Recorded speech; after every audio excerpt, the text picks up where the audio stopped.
Why did the laughter stop the moment she stepped forward? No one knew. Not yet. Not the young Marines who had mocked her scars earlier that morning. Not the staff sergeant pretending not to watch. Not even Alina Brooks herself, who still felt as if her silence was the only armor she had left in this world. But something shifted the second the colonel saluted her. Something deep. Something old. And the echo of that moment stayed with her long after the sun dipped and the voices faded from the gravel lot. Hours earlier, she had walked into Camp Dorset with a duffel on her back and a calm weight in her chest. She wasn't new to bases, but she was new to this one, and new places had a way of stirring old ghosts. The kind she kept tucked behind the stillness in her eyes. The kind she never talked about unless someone was dying and needed comfort. That morning the sky was painfully blue, the kind of blue that made the world look untouched, unscarred, clean. The kind of sky she hadn't seen in the desert. And maybe that was why she rolled her sleeves up without thinking. For once, she didn't feel the need to hide anything. But the moment the men saw the scars, those 3 pale, jagged tracks down her forearm, their curiosity turned into humor and humor turned into noise. A small laugh here, a bigger one there. A joke, a whisper, a pointed stare. She heard all of it.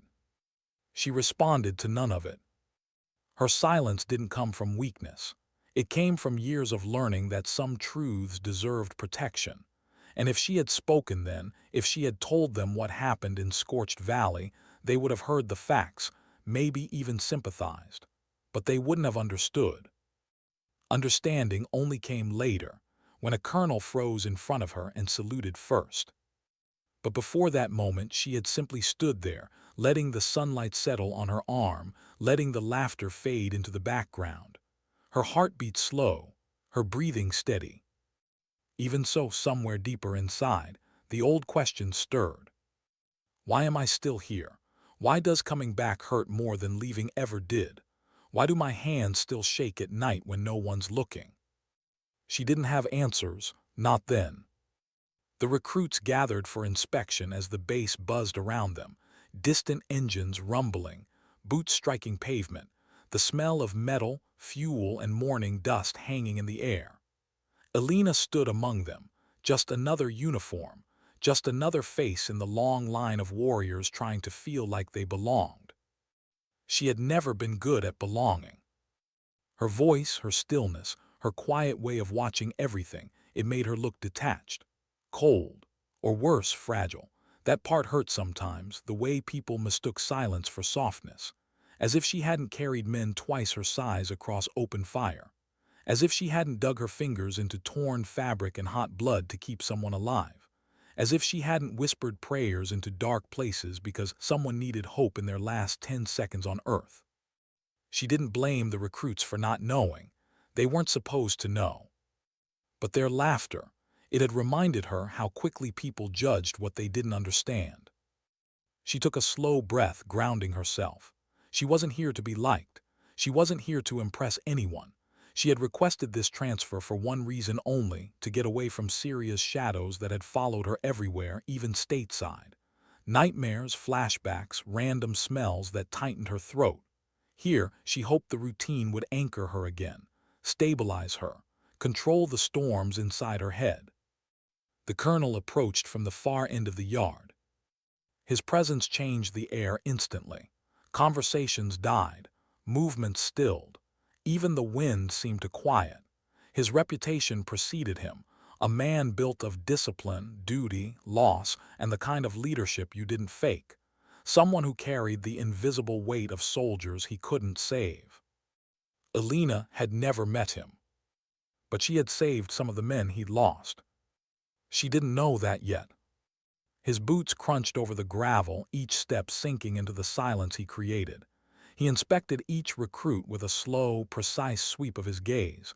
No rushed motions, no wasted breaths. He studied faces, posture, and the way each man held his fear. When he reached Alina, he didn't look away. He didn't move on. He didn't blink. He looked at her scars. At first, she thought he was simply scrutinizing her appearance, evaluating her discipline, checking her uniform, her stance, her focus. But then his expression shifted. His pupils tightened. His jaw tensed. Something in him cracked open, recognition, disbelief, grief. A ripple of emotion that only someone who had seen the same hell could carry in their eyes. She felt it before he spoke. The world seemed to shrink to the space between them. She could hear her heartbeat now, loud in her chest, steady but unsure. His stare was heavy, as if he was looking through her, past her, into a memory he wished he could erase but couldn't. And then he saluted. It stunned the men around her. It stunned her too. Her throat tightened as she slowly returned the gesture, her fingers trembling with a feeling she hadn't let herself feel in years, being seen. Not for her scars, not for her silence, not for the speculation or the whispers, but for the truth. When the colonel spoke, his voice was low, controlled, but something shook beneath it. "Where did you serve, Sergeant?" "Syria, sir," Alina said softly. "Operation Scorched Valley." The name alone changed the temperature of the air. Even the recruits who had mocked her stopped breathing for a moment. Scorched Valley was the kind of operation no one joked about, no one bragged about. It wasn't heroic. It was survival, ugly, brutal, merciless survival. The colonel swallowed hard. "Unit Echo 7. Her nod was small, but it broke something in him. He closed his eyes for a moment, fighting the weight of memory. When he opened them again, they glistened, not with weakness, but with gratitude shaped by pain. "You were the medic who stayed behind," he whispered. "The one who pulled my men out of the fire zone." Alina felt the ground shift beneath her. She hadn't heard those words in years. She didn't even know who she had saved. She just remembered dragging bodies, choking on smoke, and praying the sandstorm wouldn't swallow them alive. A silence spread through the yard. Heavy, respectful, almost holy. One of the young Marines who had mocked her earlier shifted uneasily, his face pale. His earlier laughter felt like a stain he couldn't scrub off now. Alina kept her eyes on the colonel, steady but trembling around the edges. She didn't know what to say. She never liked praise. It felt too close to pity, too close to being exposed. The colonel saved her from answering. He turned to the recruits, his voice carrying across the yard like a hard truth. "You owe this soldier your respect. When the world was burning, she stayed behind so others could live." The recruits stiffened, their faces flushed with shame. And yet something else flickered behind their eyes, respect, dawning slowly, humbling them. The loudest one stepped forward, voice softening in a way she didn't expect. "Ma'am, I'm sorry, we didn't know." Alina gave a faint smile, not pitying, not triumphant, just honest. "Most people don't need to know," she said quietly. "Just learn from it." Something loosened in her chest when she said it, a thread that had been pulled too tight for too long. The colonel's gaze lingered on her for a moment, as if committing her face to memory. Then he nodded once, the kind of nod soldiers give each other when words aren't enough, and moved on. As the inspection ended, Alina stood there alone again. But for the first time in years, she didn't feel small. She felt understood. And yet deep inside, another question rose quietly, haunting her like a distant signal from an unfinished war. If this is how they look at me for what I survived, what will they think if they ever learn what I lost? She didn't know. Not yet. But the answer was coming, whether she was ready or not. Why did her hands still tremble hours after the salute? She told herself it was nothing, just adrenaline, or maybe the shock of being recognized after years of hiding in plain sight. But the truth went deeper, threading through nerves that hadn't healed right and memories that still kicked in when she least expected them. Back in her quarters, Alina sat on the edge of the narrow bunk, elbows on her knees, head bowed. The lights were off, just the soft gold of evening bleeding through the blinds.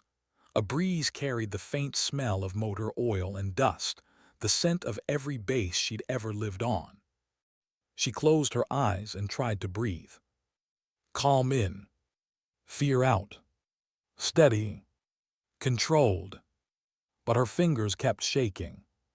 She stared down at them, frustrated, angry even, not at herself, but at what those scars represented. Not pain, not injury, but the moment she thought she wasn't going to make it home. The moment she accepted she might die in a burning valley with a man she didn't even know the name of. Her breath caught.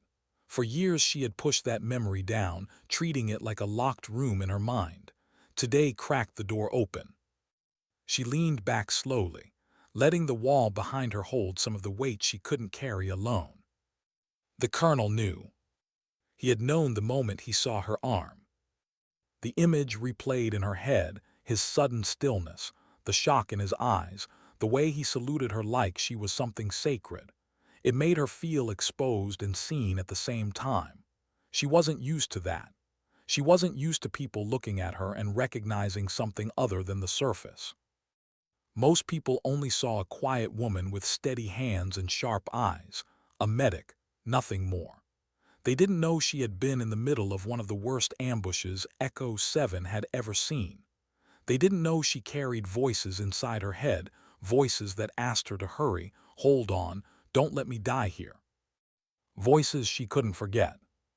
She pressed the heel of her hand against her forehead, feeling a tightening behind her eyes. She didn't cry. Couldn't. The tears never came anymore, but the ache remained, a weight that lived deep in her chest and woke her in the middle of the night. A knock sounded softly on her door. She stiffened. Another knock. 2 taps, hesitant, uncertain, not an officer's rhythm. Elena stood, adjusting her sleeves automatically before reminding herself there was no point hiding the scars now. She opened the door. 3 recruits stood outside. And they looked young, younger than they had seemed earlier. Their bravado had evaporated with the morning sun. Now they stood with their hands behind their backs, eyes nervous, shoulders tense. The loud one, the same man who had joked about her scars, cleared his throat first. "Ma'am, permission to speak." Elena nodded once. He swallowed. "We came to apologize properly, no excuses." The sincerity in his voice surprised her. Not the words, anyone could say sorry, but the tremor beneath them. The guilt, the shame, the realization that their laughter had landed on someone who had bled for people like them. Elena stepped aside. "Come in." They entered quietly, removing their covers, standing as if they were back in formation. One of them couldn't meet her eyes. Another kept looking at her arm, then looking away again, as if the truth behind those scars scared him more than the scars themselves. The loud recruit spoke again, softer now.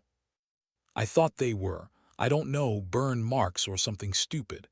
I didn't think they were from that." "That," Elena repeated inwardly, as if the word could summarize a night filled with explosions, burning metal and screams disappearing into sand. She didn't want to relive it, not yet, but something inside her softened. These boys, not men, not yet, didn't deserve the full story. They deserved understanding, guidance, something older Marines had once given her. Pain shared carefully, gently, quietly. "It's okay," Elena said. "You didn't know." "That doesn't make it right," the second recruit murmured. No, she thought it didn't. But her voice remained steady. Scars aren't stories that owe explanations, and not every scar is something we want people to ask about or joke about. Their expressions tightened. The third recruit finally looked up. "Colonel Reeves, he said you dragged 3 men out of a burning convoy, that you stayed behind even when others called retreat." Elena swallowed, a knot forming in her throat. "I did what anyone would have done." But even as she said it, she knew that wasn't true. Not everyone stayed, not everyone could, and not everyone survived long enough to try. The loud recruit lowered his head. "Ma'am, what you did, will never joke like that again, about anyone, ever." The sincerity in his words settled the tightness in her chest. just a little. Good, she said softly. Respect is simple, you give it first, even when you don't understand someone, especially then. They nodded, absorbing her words like something they wished someone had told them earlier. When the recruits left, the room felt heavier, quieter. She sat back on the bunk slowly, her mind drifting not to the insults, but to the flash of fear she'd seen in their eyes. Not fear of her, fear of the story behind her. Fear of realizing the world was bigger and more dangerous than they had believed. She understood that fear well. She had lived with it long before she had a uniform. Long before she learned how to stitch skin, stop bleeding, or carry someone twice her size across uneven ground. She leaned back, letting her gaze drift to the window as the evening light softened. Somewhere across the base, someone was laughing. Another voice shouted orders. Metal clanged in the motor pool. Familiar sounds. Home sounds in a way. But even in the safety of routine, her thoughts drifted elsewhere, to the desert, to a night she wished she could forget, to pain that smelled of burning rubber and hot sand. Scorched Valley. She had avoided that memory for months, but today forced it back into the light. She could almost hear the explosions again, the sandstorm roaring, the voice of a Marine calling her name even though she had never told him what it was. She pressed her fingertips to her forehead. Why did the colonel's salute shake her so much? Why now? Why did it feel like something had opened up inside her, something she wasn't ready to face? Then came the realization. Because he wasn't saluting her scars. He was saluting the part of her she tried hardest to bury, the part that didn't hesitate to run into fire, the part that believed every life was worth saving even when her own was falling apart. He had saluted the truth. And the truth scared her more than the memories ever had. A soft knock sounded again. Different rhythm. More confident. She froze for a moment before opening the door. This time it was Colonel Reeves. He met her eyes with a calm she wasn't used to receiving from anyone above her rank. "Sergeant Brooks," he said quietly, "walk with me." Her heart tightened. Not out of fear, but because something in his voice told her this wasn't about an apology, or recognition, or ceremony. This was about the past. Her past. And she wasn't ready. Not yet. But she straightened her shoulders anyway. "Yes, sir," and followed him into the fading light, unaware that the next words he spoke would open a part of her memory she had never dared to revisit. Why did the colonel choose her, out of everyone, to walk with him in silence? Alina could feel the weight of it in every step. The bass around them hummed with its usual evening rhythm, boots scuffing concrete, distant laughter from the rec room, the metallic thud of someone dropping a toolbox in the motor bay. Ordinary sounds, familiar sounds, the kind that usually settled her. But tonight, everything felt too sharp. The colonel didn't speak at first. He simply walked beside her, hands behind his back, gaze fixed ahead as if searching for a place where the memories would hurt less. His posture was calm, but she could see the tension in the way his jaw tightened every few seconds. Alina matched his pace, waiting.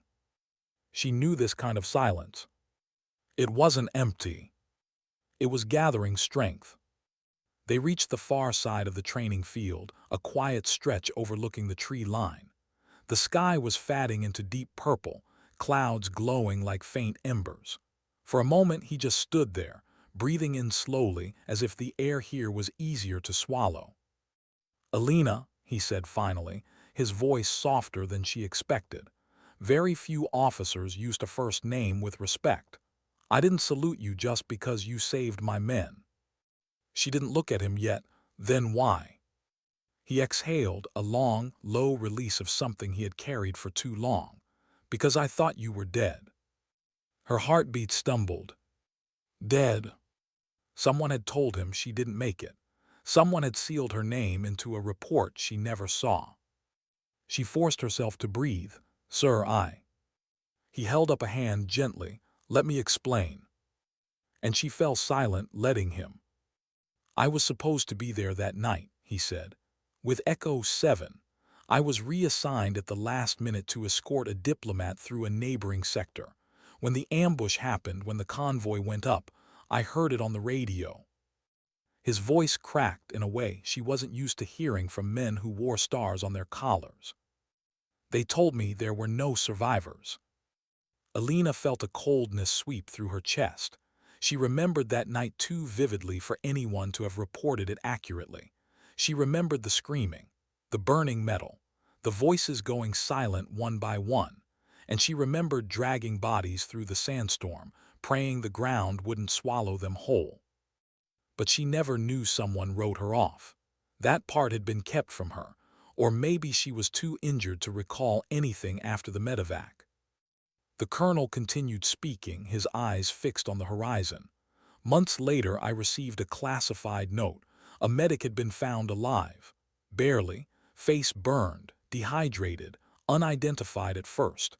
They said she crawled more than a mile to reach another unit. They didn't give a name. He turned to her now, finally meeting her eyes. But when you stood in front of me today, I knew. I recognized the scars before I recognized you. Alina looked down at her arm instinctively.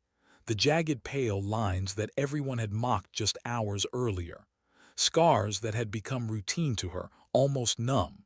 But now they pulsed with memory, with context, with truth.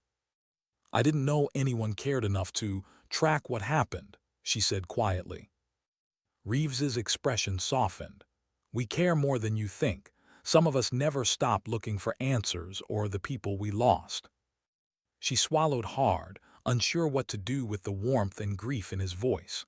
Sir, I didn't save those men alone. No, he agreed, but you were the one who stayed. He took a slow breath and added, almost reluctantly, when I read the report, I blamed myself for not being there, for not helping you, for not bringing my men home. She shook her head gently. You can't put that on yourself. Maybe not, he said. But we do. Leaders carry the ghosts, whether it's fair or not. The wind picked up slightly, rustling the grass at their feet. Alina felt the chill settling along her arms, though the air wasn't cold.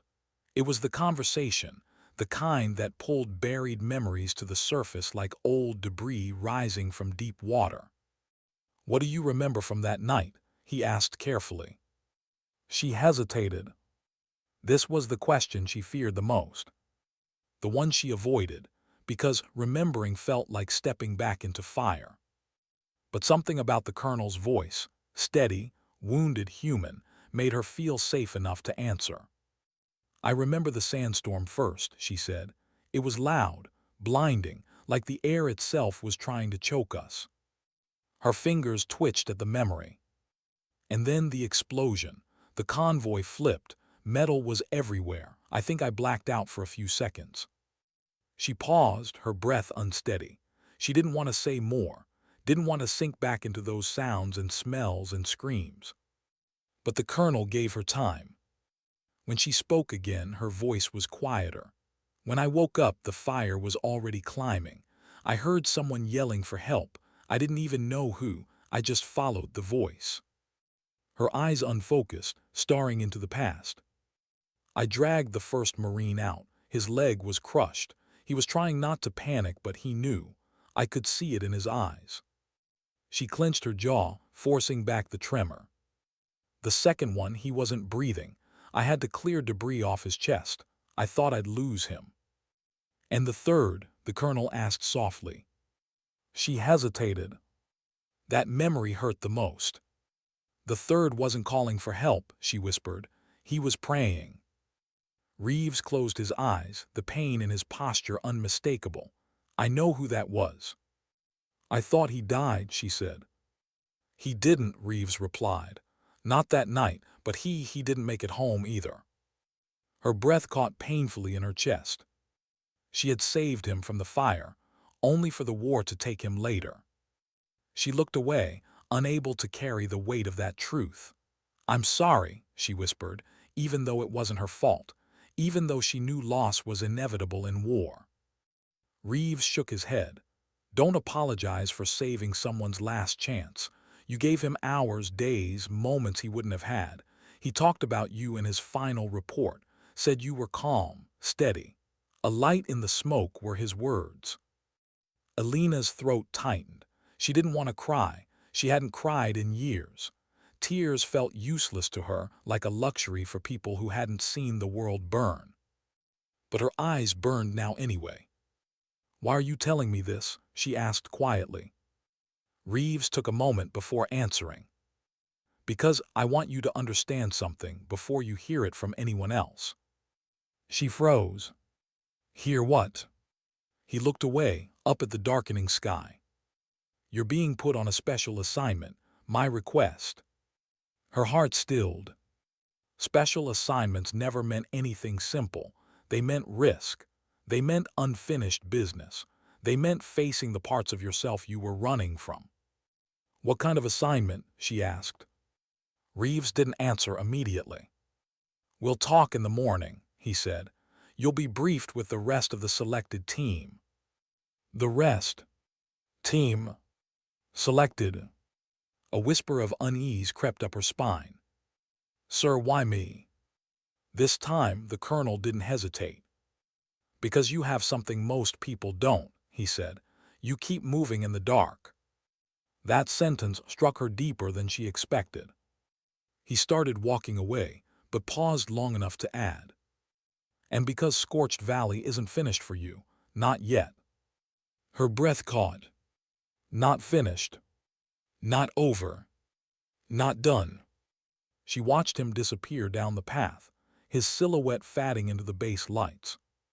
For a long time she stayed there alone, the night pressing in around her, memories rising like smoke, fear coiling low in her stomach. Tomorrow would change everything. She didn't know how. She didn't know why. She only knew one thing. Whatever waited for her in that briefing room, it would drag the past back into the present.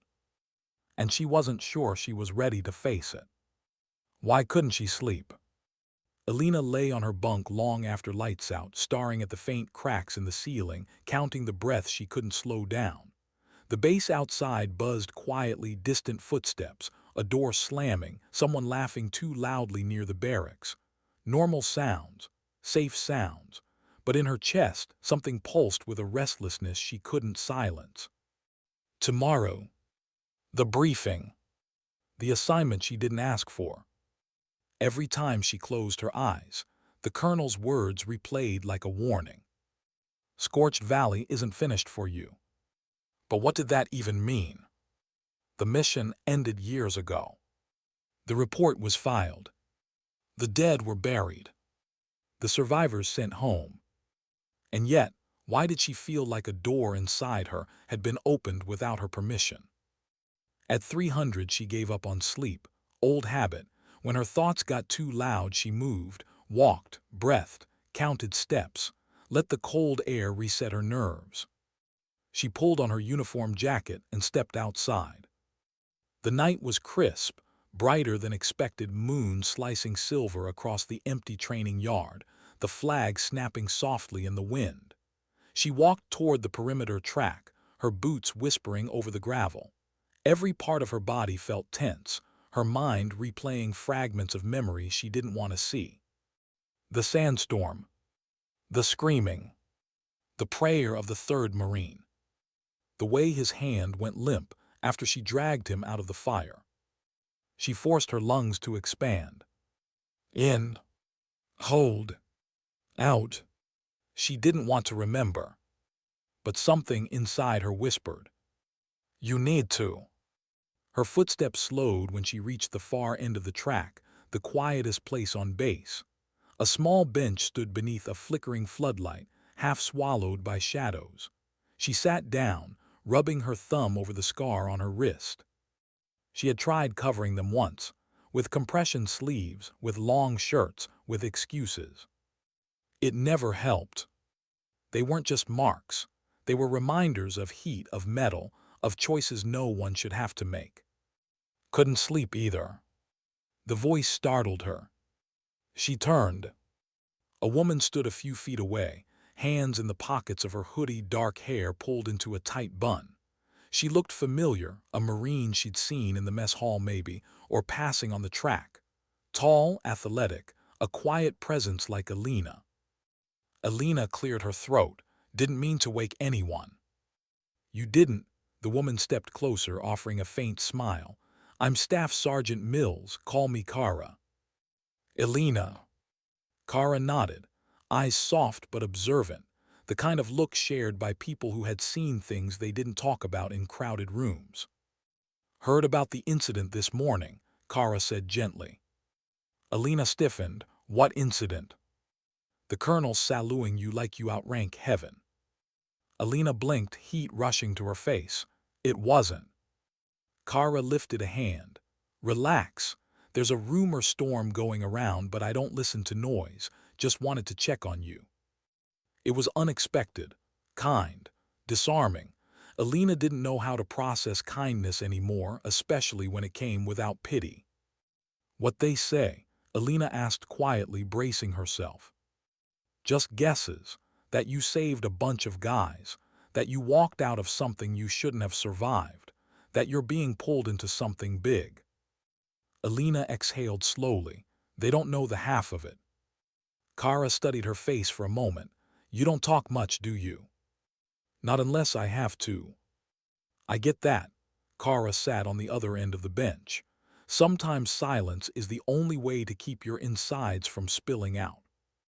Alina almost smiled at that, not from humor but recognition, the truth of it.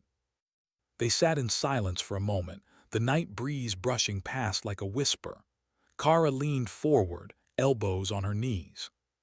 You ever feel like the past shows up exactly when you're finally starting to breathe again? Alina's throat tightened. Yes. Kara nodded. Same, had a deployment a few years ago, lost good people, took me forever to get my head straight. She paused, then added, it helps to talk sometimes. Alina looked down at her hands. Strong hands, steady hands, but they trembled more nights than she wanted to admit. I don't know where to start, she murmured. You don't have to explain everything, Kara said. Just talk about the part that's eating you alive right now. Alina hesitated. Then she whispered, the colonel told me I was assumed dead. Kara's eyes widened, but not from shock, from understanding. That's a lot to take in. I didn't know I was written off, Alina said. I didn't know anyone thought I was gone. How does it feel? Alina swallowed. Like I'm not fully back yet, like part of me is still out there. Kara didn't push, she didn't judge. She simply nodded slowly, giving Alina space to breathe. After a moment, Alina asked, why were you awake? Kara exhaled a quiet laugh.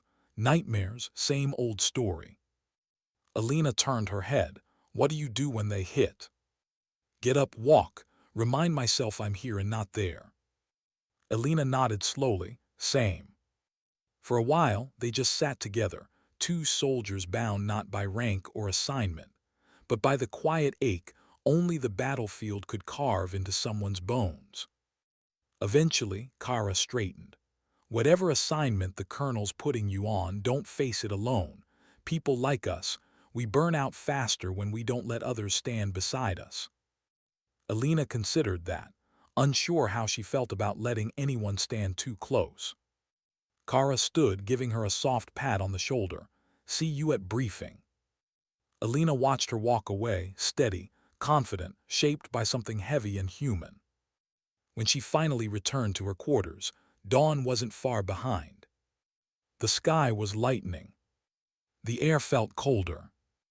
And something deep in her gut told her this assignment wasn't going to be just another mission.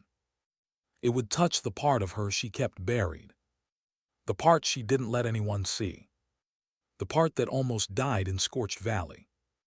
By 700, the briefing room was filled with selected personnel, hardened voices, steady eyes, people who carried invisible weight. Alina entered quietly, taking a seat near the back. Kara sat 2 rows ahead. She turned and offered a supportive nod. Alina appreciated it more than she expected. The door opened. Colonel Reeves stepped inside. The room snapped to attention. "At ease," he said quickly. He moved to the front, placing a single folder on the table. No projector, no slides, no maps. That alone created tension. "This assignment," he began, "involves classified intelligence tied to a region we all know too well." Elena's stomach clenched. Reeves looked across the room, locking eyes with each soldier one by one, until his gaze landed on her. Scorched Valley. The air shifted instantly. Every muscle in Elena's body tensed. Reeves continued. "Satellite images indicate unusual movement in the exact area where Echo 7 was ambushed. We believe remnants of the cell responsible for the attack have resurfaced. Higher command wants a small team to investigate discreetly." A quiet murmur rippled through the room. Reeves raised a hand. "Elena Brooks," he said, "you're one of the few survivors of that valley. You know the terrain. You know the tactics used. You know what we're walking into." Her pulse quickened. He wasn't finished. "And there is something else." The room went silent. Elena felt heat rise up her neck. Reeves opened the folder slowly. Inside was a photograph, weathered, dusty, but unmistakable. A man. Bearded. Hardened. Alive. The third Marine. The one who prayed. The one she thought died. The one Reeves said didn't make it home. But he did. Somehow he did. Her breath caught. Reeves looked at her, voice steady but heavy. "He's alive," he said, "and he's out there." The room blurred for a moment, reality bending as her past crashed into her present. Alive. Not dead. Alive. And suddenly she understood. Scars weren't the only things that came back from the fire. How do you breathe when the dead suddenly come back to life? Elena couldn't. Not at first. Her lungs froze the moment the photograph slid across the table, that worn, grainy image of a man she had carried through smoke and fire, a man whose pulse she thought she'd lost, whose final prayer still echoed in the back of her mind. Alive. He was alive. Her fingers curled against her knees to keep them from trembling. The briefing room buzzed with low whispers as soldiers exchanged glances, but Elena heard none of it, only the sharp pound of her pulse in her ears. Reeves let the room settle before continuing. "His name is Lance Corporal Mason Hale." The name hit her like a blow. Mason. She remembered that name whispered in pain, breaking between breaths as she dragged him across burning sand. He had tried to tell her something that night, something she never heard because the world went black. Reeves tapped the photo. "We believed he was killed 6 months after Scorched Valley during a follow-up operation. But last week, intelligence intercepted comms traffic, code phrases, unit slang, fragmented transmissions, all traced back to this region." He paused. "And one voice match." Elena's heart kicked hard. "Sir," she said, her voice barely holding steady, "how reliable is the match?" 87%, Reeves replied. "High enough to act, not high enough to assume." She nodded slowly, but her chest tightened. 87% wasn't certainty. 87% was hope disguised as danger. Sergeant Klein, a tall recon specialist, raised his hand. "Sir, if he survived, why would he be out there? Why not come home?" Reeves exhaled. "That's what we're going to find out." A wave of unease rippled around the room. Kara turned slightly, giving Elena a quick glance, steady, reassuring, silently asking, "Are you okay?" Elena was. But she didn't look away from the colonel. Reeves stepped closer. "Sergeant Brooks will serve as the team's medic and terrain lead. No one knows Scorched Valley like she does." Elena felt every pair of eyes shift toward her. Not mocking now. Not skeptical. But wary. Respectful. Waiting. She steadied her shoulders, forcing herself into the present. What's the objective? Reeves answered without hesitation. Locate the source of the transmissions, confirm if it's Hale, assess threat level, extract whoever is alive. And if it's not him, Alina asked quietly. Reeves' jaw tightened, then we respond accordingly. Which meant, if it was Hale, it was the cell that tried to kill them all. Kara spoke next. Timeline. Team wheels up in 36 hours, Reeves said. Gear check tonight. Tactical planning begins tomorrow at 900. The room felt suddenly smaller. Reeves scanned the team, then nodded once, a silent dismissal. As chairs scraped and bodies shifted, Alina remained seated, staring at the photograph. Mason's face looked different, older, hardened, eyes carrying something she couldn't name. It felt wrong to see him standing upright in the picture. In her memory, he was bleeding into the sand, voice shaking, breath struggling. Kara approached quietly. Alina. She didn't look up. Kara crouched slightly, lowering her voice. Talk to me. Alina swallowed hard. They told me he died, Reeves told me. Kara's voice softened, and now he didn't. Alina shook her head. I don't know which version hurts more. Kara pulled the chair next to her. What do you need right now? Alina closed her eyes for a moment, steadying the storm inside her. I need to think, alone. Kara didn't push. I'll be around if you change your mind. She stood and walked away, leaving Alina alone with the past staring up at her from a faded photograph. Outside, the air had turned warm. Afternoon sun cast long shadows across the base. Alina walked without direction, letting her feet guide her toward the motor pool, the loudest part of the installation. Engines revved, tools clanked. Music played from a speaker someone shouldn't have brought on bass. Noise. Chaos. Good. It drowned the memories. But not enough. Every time she blinked, she saw Mason's eyes, not the ones in the photo, but the ones from that night. The way he looked at her as she wrapped her arms around his chest and pulled him out of the burning vehicle. The way he whispered something she couldn't hear over the storm. She had wondered for years what he'd been trying to say. Now that he might still be alive, the question burned. Why didn't he come back?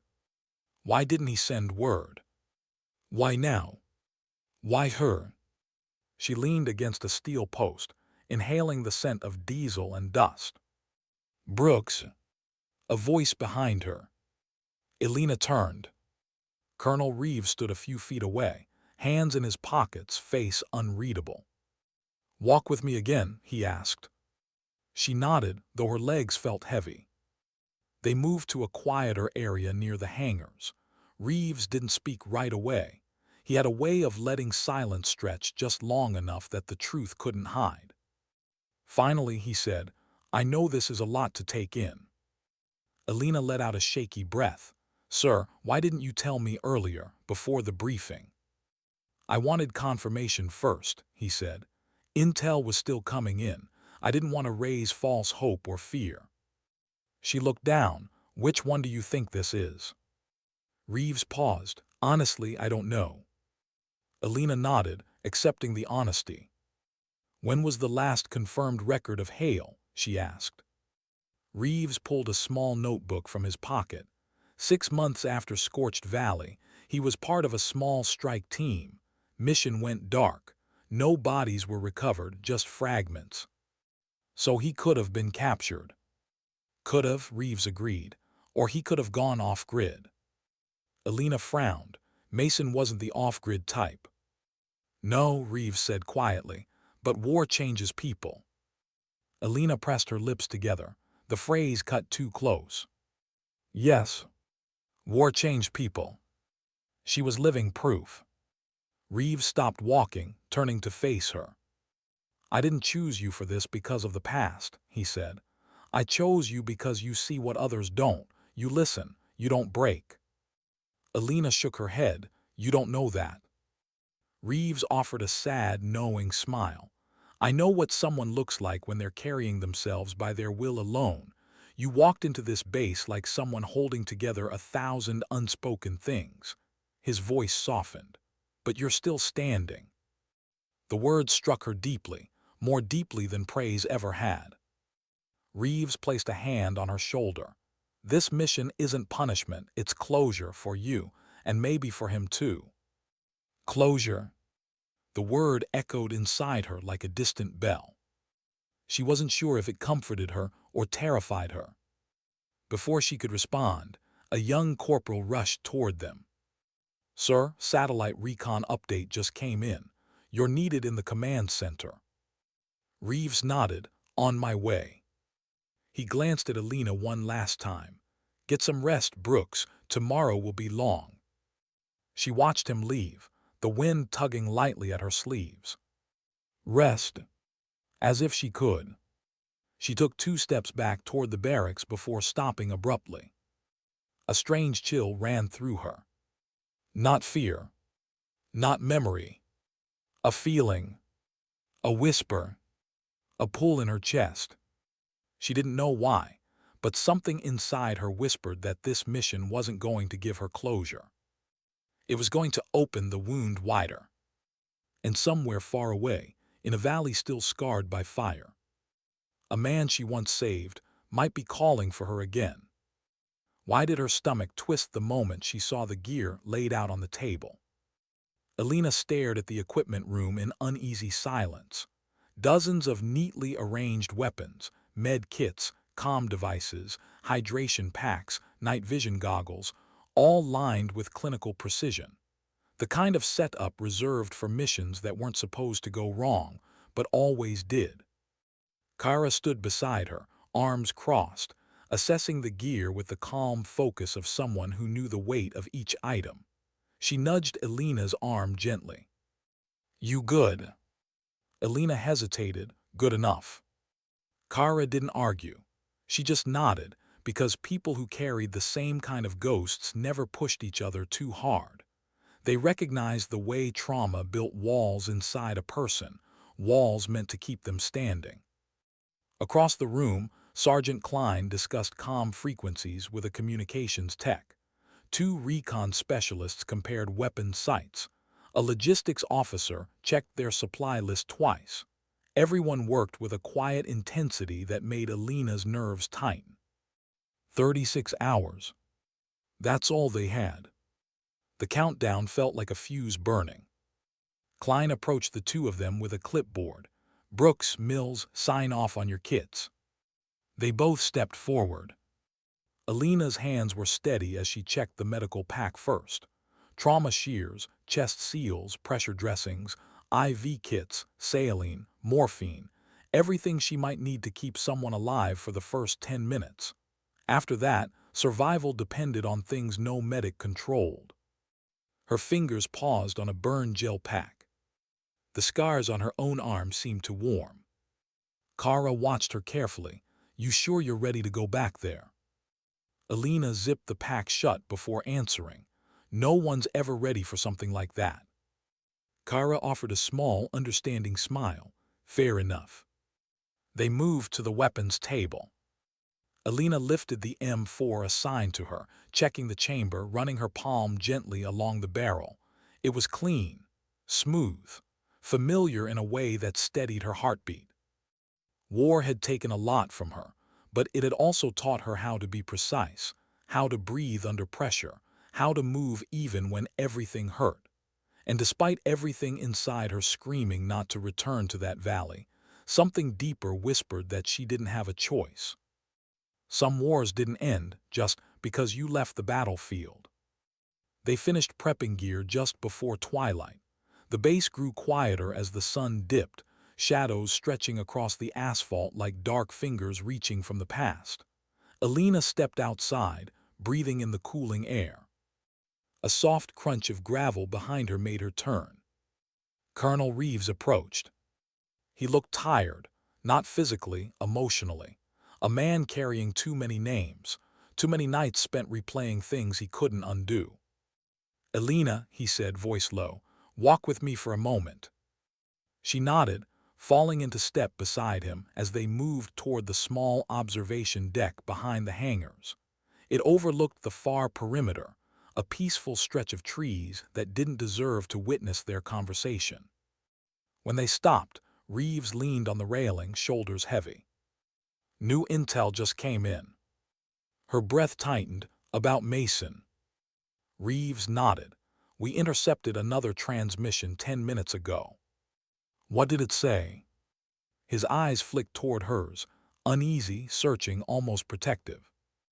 Alina, it was your name. The world stopped. The wind. The noise. Her breath. Everything held still for a fraction of a second.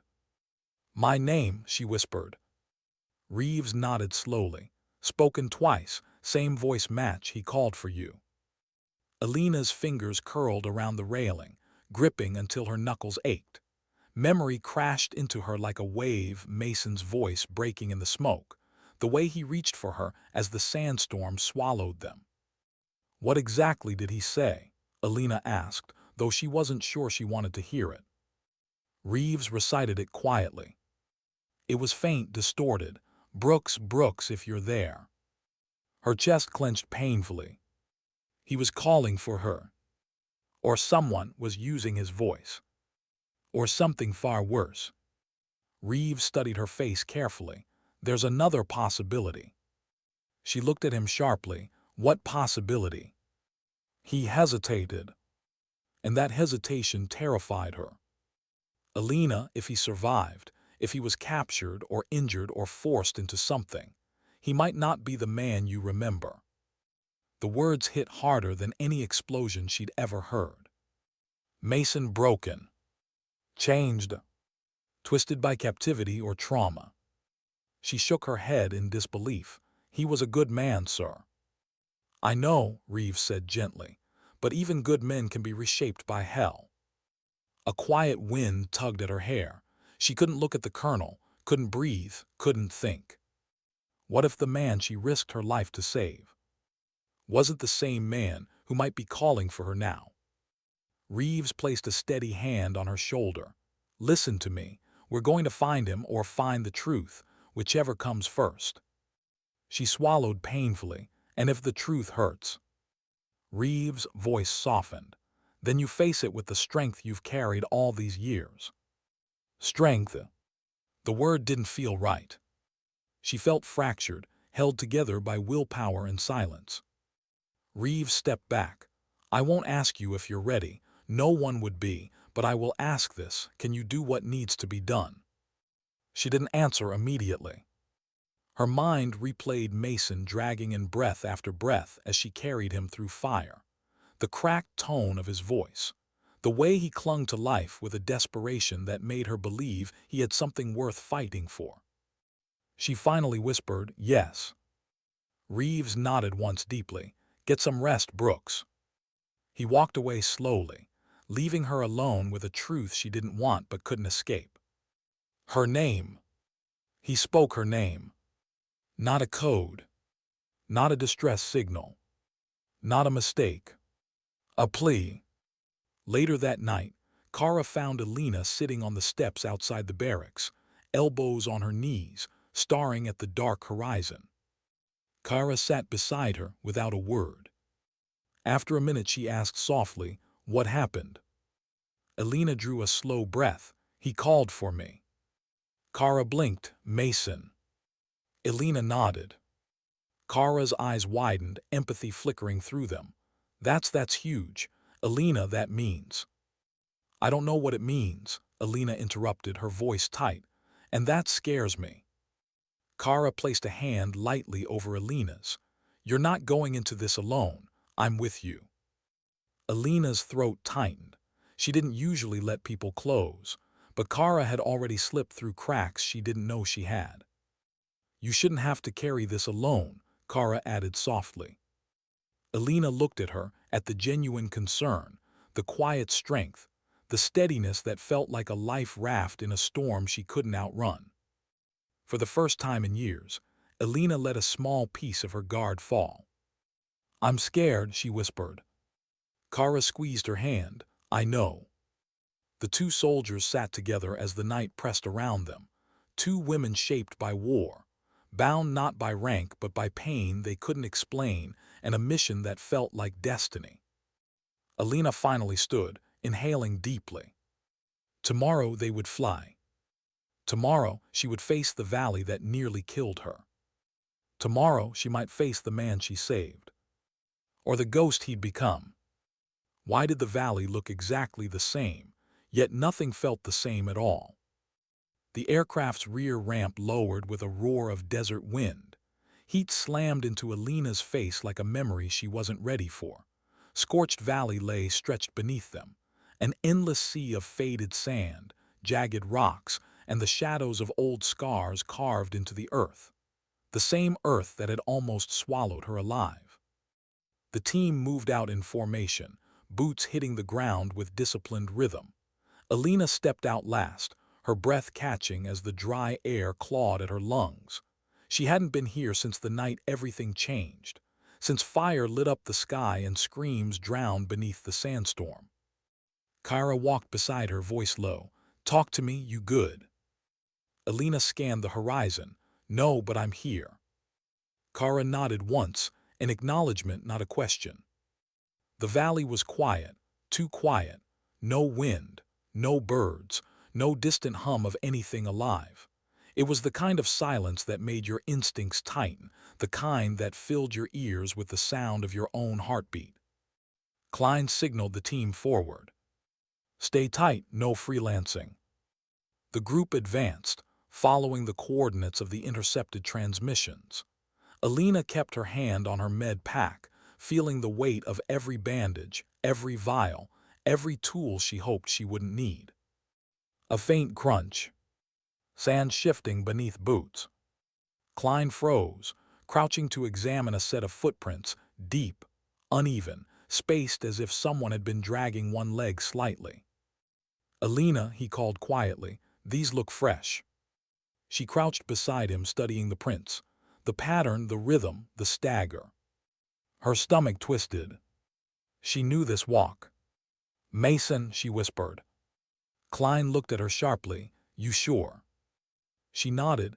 He had a limp after the explosion, left side, shrapnel in his calf. Klein exchanged a glance with Kara. So he was out here. Or someone who knew. How Mason walked wanted Alina to believe he was. Reeves stepped forward. "We follow the trail, eyes open." The team moved quietly through the valley, weaving through old wreckage, twisted metal half swallowed by sand, fragments of burned-out tires, scraps of uniforms bleached by the sun. Alina's heart pounded harder with every step. She saw the wreckage of the convoy. She saw where she'd crawled. She saw a scorch mark on the ground where she dragged Mason through fire. Her throat tightened. Kara leaned in. "You okay?" "No," Alina whispered, "but I'll manage." Kara didn't press, she simply stayed close. A mile in, the breadcrumb trail changed. Footprints became heavier. More desperate. Someone stumbling. Falling. Getting back up. Then they stopped entirely, beside a jagged wall of rock. Klein raised his fist, a silent halt. Reeves moved to the front, studying the stone. "There's a gap," he said, pointing toward a narrow crevice. "Could be shelter." Kara inspected it. "It's recently disturbed. Someone moved through here." Alina stepped closer instinctively. The crevice yawned like a dark throat in the earth. Klein lowered his voice. "We need to breach with caution." Reeves nodded. "Mills and Klein take point, Brooks behind them." Alina's pulse quickened. Every cell in her body screamed that Mason was near, or danger was near, or both. The three of them moved first, Klein entering the crevice with weapon drawn, Kara following close behind, Alina right behind her with her med kit unlatched. The air grew cooler as they moved deeper, the cave stretching into shadow. Their headlamps cast sharp beams across jagged walls. A sound echoed faintly. A scrape. A breath. "Stop," Klein whispered. The team froze. Another breath. This one unmistakable. Human. Alina's chest tightened. Mason. Kara held up a hand. Slow, don't rush. They edged deeper until the tunnel widened into a small chamber, and at the far wall, slumped against stone, was a figure. A man. Alina's breath caught so violently she staggered. He was thinner, rougher, bearded, clothing torn, skin bruised and sunburned. But she knew him. Mason, she whispered. His head lifted weakly, eyes squinting through shadow. Searching. Alina, he rasped. Her legs nearly buckled. It was him. Alive. Breathing. Real. Kara whispered, we need to secure the room. Klein circled, checking corners, scanning for traps, enemies, explosives, anything. After a tense moment, he gave the all-clear. Alina rushed to Mason's side, dropping to her knees, hands moving automatically, checking pulse, breathing, pupils, hydration. He flinched at the sudden contact, eyes wild. Alina, he gasped again, as if saying her name proved she wasn't a hallucination. I'm here, she said softly. I've got you. His breath hitched. You came back. Her hand stilled. He remembered. He remembered everything. Even her. Kara crouched close, voice gentle. We're getting you home. But Mason shook his head violently. No, no, no, you shouldn't be here. Alina frowned. Mason, it's okay, you're safe now. He grabbed her wrist with surprising strength. Alina, listen. A sound echoed behind them. A clattering stone. Boots. Movement. Klein spun around, weapon raised. Contact. The cave erupted into chaos. Gunfire snapped through the air. Screams echoed in the confined space. Dust exploded from the walls. Alina shielded Mason with her body as Kara returned fire. Reeves shouted from the entrance, ambush, move, move. Mason's voice broke in panic. They followed me. Alina, run. She refused to leave him. Kara grabbed her shoulder. We need to get him out now. Klein fired again. They're pushing in. Alina hooked an arm under Mason's shoulder, lifting him even as bullets tore through the cave. Kara supported his other side. Reeves and Klein provided cover, returning fire toward the shadows. Fall back, Reeves ordered, to the entrance. They moved as one, stumbling, dragging Mason, bullets sparking off stone. Alina's ears rang. Her lungs burned. Her mind screamed one thought. Not again, not this valley, not this fire, not this nightmare. They burst out of the cave under open sky, diving behind a row of rocks as more shots cracked from the entrance. Reeves slid beside them, reloading. Brooks, how bad is he?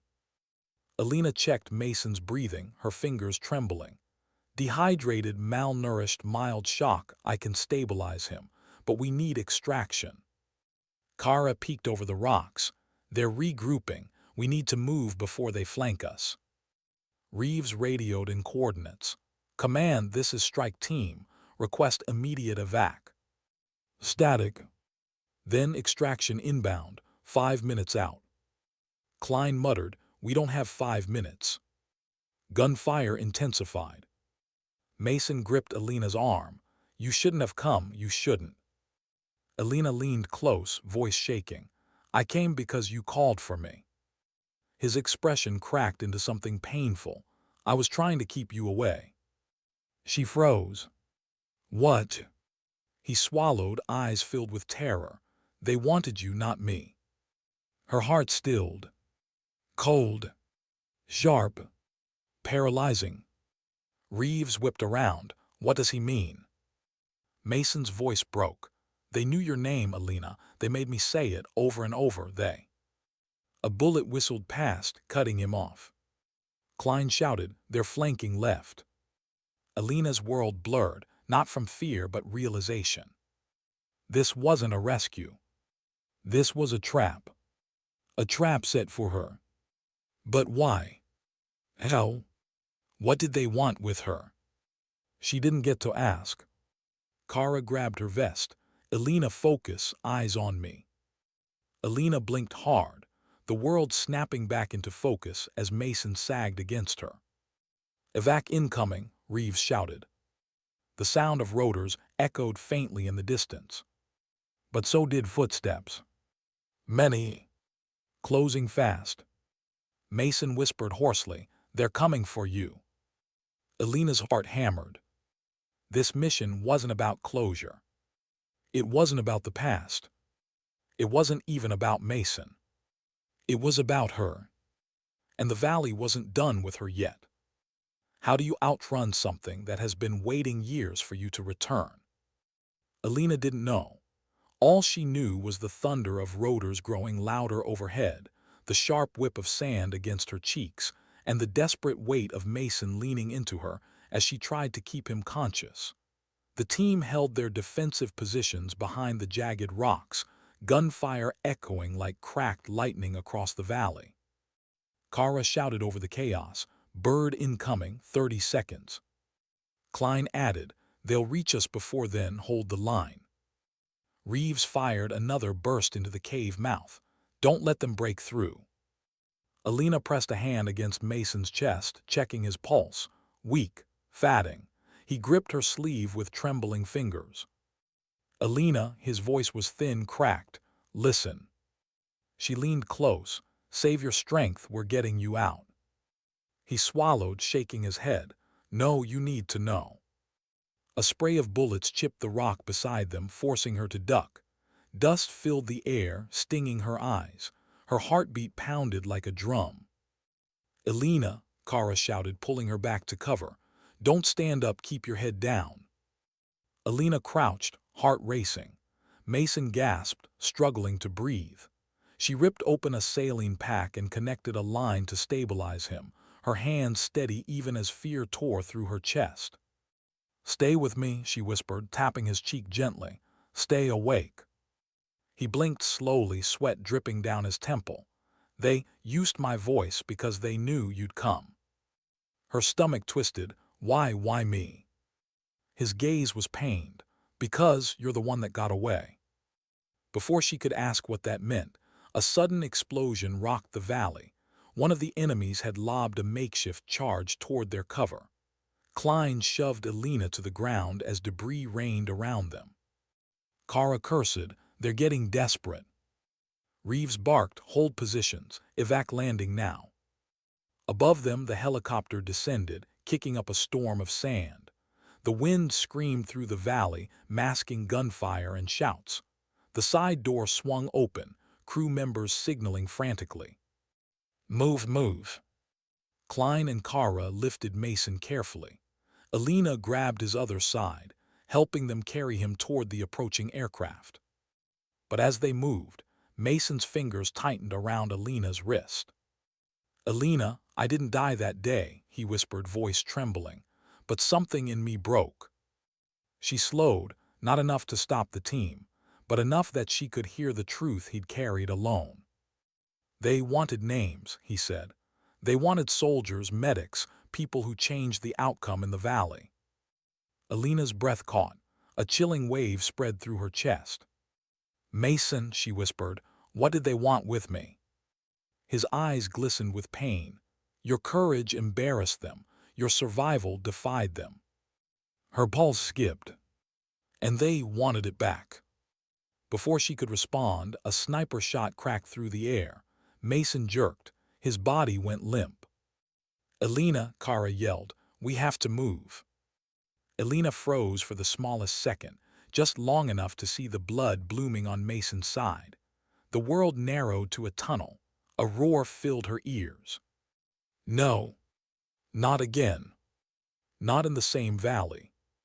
Not like this." Reeves grabbed her by the shoulder. "Brooks, move." She snapped out of it, helping lift Mason onto the helicopter. Once he was secured, Kara pulled Elena inside. Klein climbed in behind her, firing one last burst to suppress the attackers. The crew chief slammed the door shut. Go, go, Geo. The helicopter ascended sharply, pulling them out of the line of fire as the valley shrank below, its jagged edges fading into distance. Elena collapsed beside Mason, immediately applying pressure to the wound. Blood seeped through her gloves, warm and terrifying. Mason's eyes fluttered open weakly. "Elena," he whispered. "I'm here," she said, voice trembling. "Stay with me. Don't you dare close your eyes."